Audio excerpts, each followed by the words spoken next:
kerabat, teman, dan seluruh yang hadir. Tentunya atas nama pribadi, atas nama istri, atas nama keluarga, kami mengaturkan beribu-ribu terima kasih dari hati kami yang paling dalam. Jazakallah khairan hasiran. Mudah-mudahan Allah membalas ringannya langkah Bapak Ibu, membalas berlipat-lipat doa-doa yang ikhlas dari qalbu Bapak Ibu. Mudah-mudahan Allah juga menempatkan kita pada umat Islam, umat terbaiknya. Ini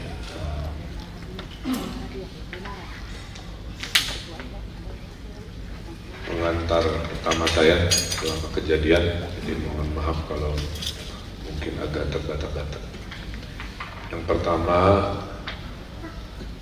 Bapak Ibu tidak usah khawatir, kami secara batin sudah sangat mengikhlaskan kepergian Ananda Emeril Kan Mumtaz, yang mungkin fotonya ada di kiri saya dan di sana. Ia adalah anak pertama kami yang lahir di tanggal 25 Juni 1999 dan kehilangan kita itu di tanggal 24 Mei 2022 kemarin. Kami sedang berpegangan pada tali keimanan untuk memahami dan untuk beradaptasi terhadap takdir yang sebenarnya sudah terjadwal. Apa yang kami alami pada hakikatnya semua dari kita akan mengalami. Kita akan mengalami berpulangnya orang tua kita, berpulangnya pasangan kita, kita akan mengalami berpulangnya anak kita, saudara kita, tetangga kita. Hanya kapan, di mana, caranya, itulah rahasia Allah Subhanahu wa Ta'ala. Kebetulan jadwal itu datang kepada keluarga kami. Ananda Eril ini memang sedang safar, berniat untuk melanjutkan mencari ilmunya, karena harusnya beberapa bulan lagi memang akan wisuda. Dan seperti ayahnya ingin mencari ilmu sejauh-jauhnya, seluas-luasnya. Itu nawaitu, kira-kira. Jadi sedang dalam perjalanan niat sesuai hadis Nabi, kira-kira begitu, untuk mencari ilmu seluas-luasnya dan mencari ilmu sejauh-jauhnya. Kami juga memaknai kehidupan ini adalah perjalanan, bukan tujuan. Dunia ini hanya sementara, dunia ini hanya transit, dunia ini hanya tempat kita lalui, di mana tujuan akhirnya tentulah adalah akhirat yang kekal, abadi, tempat kita hidup selamanya suatu hari nanti. Tentulah dalam perjalanan, semua kisah-kisah perjalanan, kita biasanya melakukan dua hal: meminta petunjuk jalan dalam perjalanan supaya tidak tersesat. Kalau di dunia pakai Google Map, kalau perjalanan hidup dengan keimanan, kira-kira begitu. Yang kedua, kalau perjalanan tentu butuh bekal. Kalau dalam keduniaan bekalnya adalah makanan. Kalau dalam syariat perjalanan hidup bekalnya adalah amal ibadah kita, kebaikan-kebaikan kita, itu yang menjadi bekal perjalanan. Dan Memaknai umur, Bapak Ibu, dalam pandangan saya ada dua cara. Satu, menilai umur seperti yang biasa kita lakukan, yaitu dengan umur biologis, berhitung dengan bulan, berhitung dengan tahun. Ada yang menyebut panjang umur karena usia biologisnya bertahun-tahun. Tapi memaknai umur juga dengan seberapa panjang, seberapa luas, seberapa besar kebaikan-kebaikan kita di dunia, itu juga disebut panjang umur. Jadi bisa saja usianya hanya 23 tahun, tapi bagi saya di mata ayahnya ia sangat panjang umur, karena saya menjadi saksi di usia beliaunya memimpin organisasi kemanusiaan, selalu menebarkan kebahagiaan, tidak pernah sedih selama hidupnya, menjadi cahaya dan selalu melindungi setiap orang yang melaluinya. Jadi pada saat peristiwa pun dia melakukan perlindungan kepada ibunya dengan melarang ibunya ikut untuk mengetes dulu dan lain sebagainya.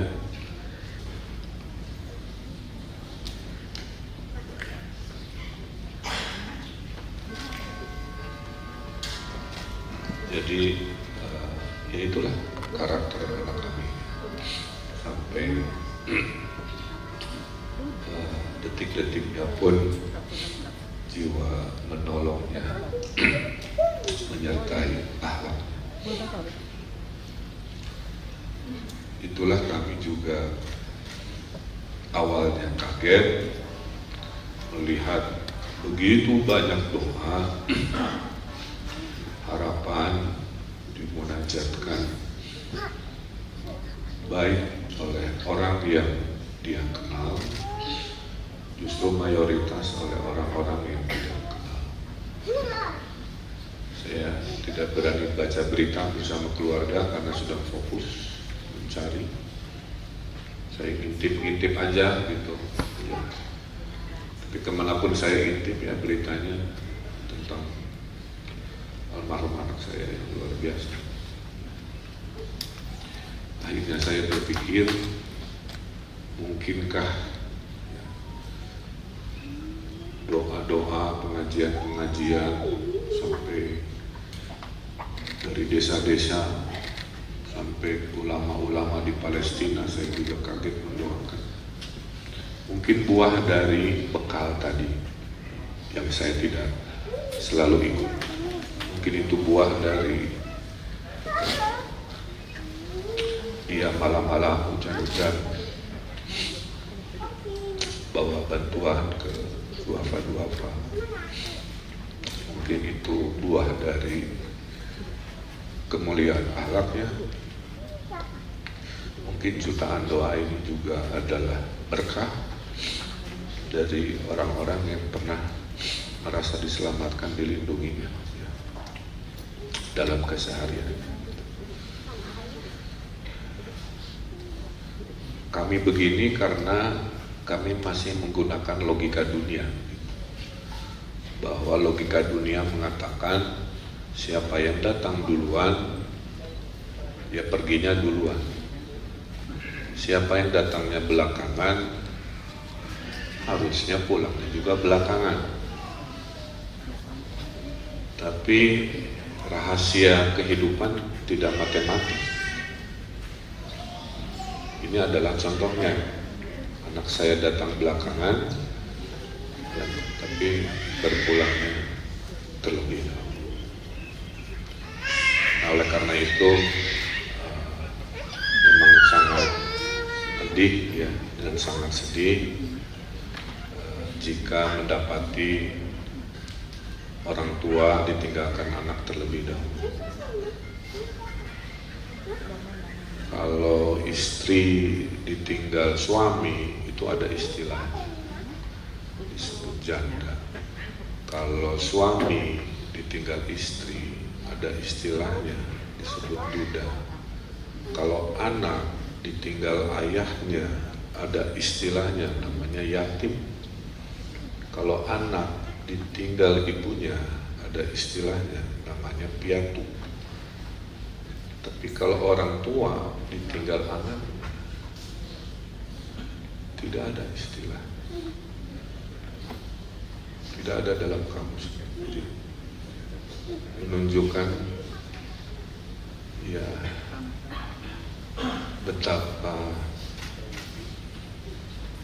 level kehilangannya itu yang tertinggi mungkin seperti yang kami alami.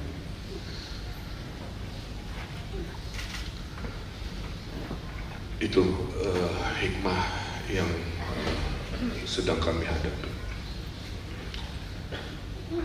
Istri saya mengatakan anak saya berpulang saat sedang berbahagia. Mungkin itu hadiah dari Allah Subhanahu wa Ta'ala. Dia pulang tidak dalam detik-detik bersedih, menit bersedih. Dia pulang dengan dia berada dalam posisi sedang mencari ilmu, dalam posisi sedang berbahagia, ya. Sehingga tentulah kita berharap yang terbaik. Sungai Are itu sungainya beda dengan sungai-sungai di kita. Kalau di kita, sungai itu sumbernya mata air, jadi sudah hangat-hangat, sedingin-dinginnya masih menghangat. Kalau di sana itu sungainya itu datang dari salju es yang cair. Jadi walaupun cuacanya biru, panas, itu airnya seperti air kulkas kira-kira. Jadi pas kejadian kami itu terduga ada keram, karena fisiknya itu lebih tinggi dari saya, di usia yang lagi bagus-bagus badannya, dia juga hobi berenang, punya lisensi menyelam pula kira-kira. Jadi menurut logika fisik harusnya aman-aman saja, tapi kita kan tidak pernah tahu ya, makanya itu disebut musibah. Dan dalam syariatnya setiap musibah kita harus menyampaikan inna lillahi wa inna ilaihi raji'un. Tidak hanya untuk keberpulangan, inna lillahi ini untuk setiap musibah yang kita tidak duga ya. Mau musibah kecil, sedang, besar.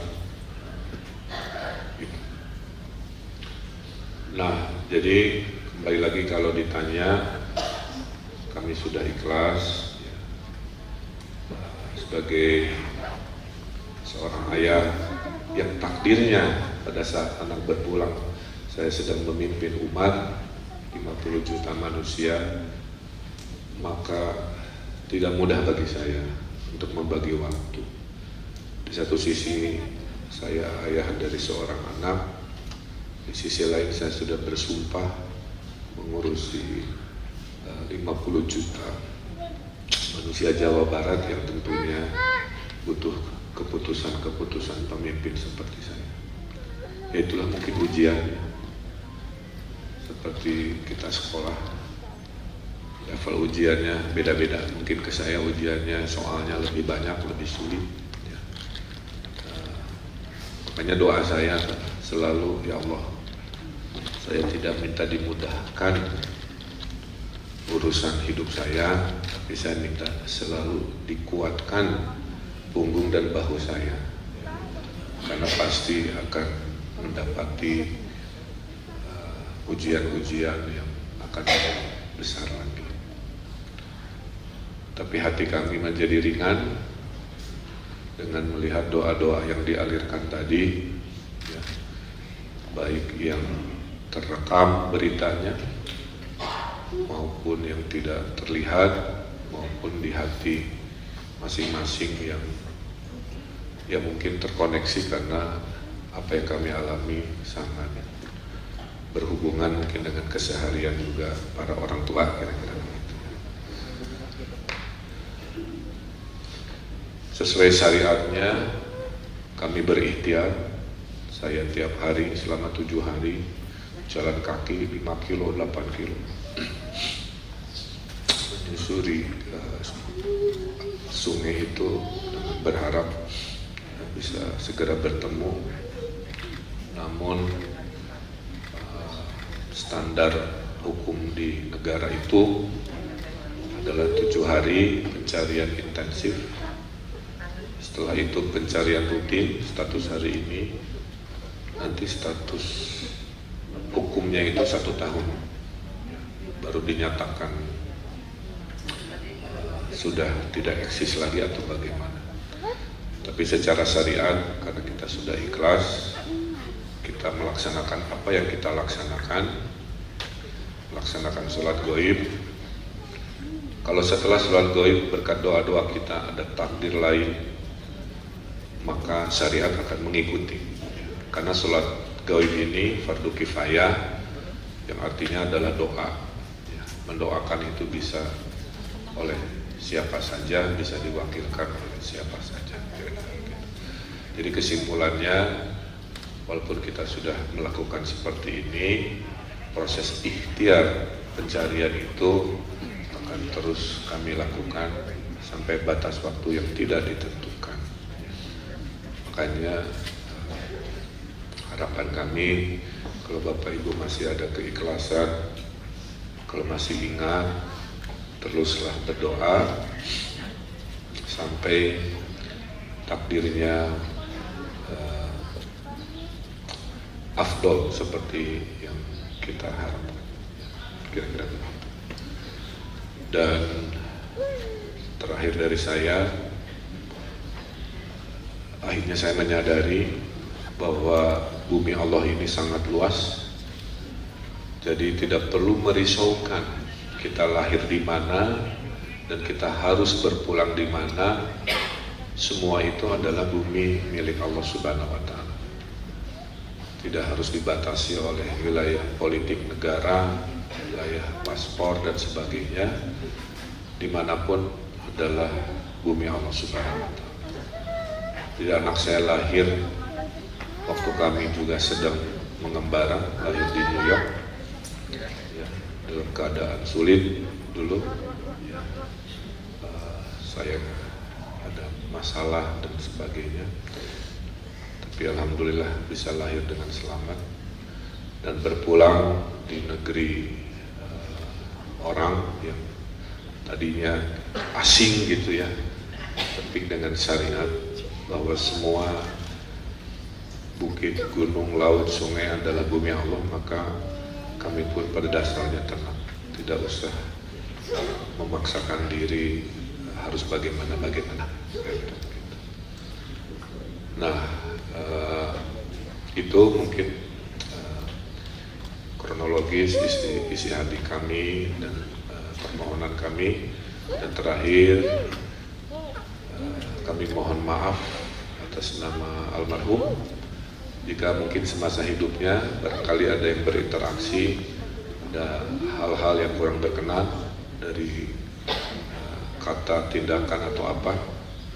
Dengan keikhlasan Bapak Ibu memaafkan, mungkin meringankan, karena sekarang kami meyakini anak kami sudah berada dalam perlindungan pemiliknya, Allah Subhanahu wa Ta'ala, dengan cara terbaiknya, dengan kesolehan dan akhlaknya, dan doa-doa kita insya Allah menjadi penerang dimanapun ia saat ini sedang berada. Saya kira itu.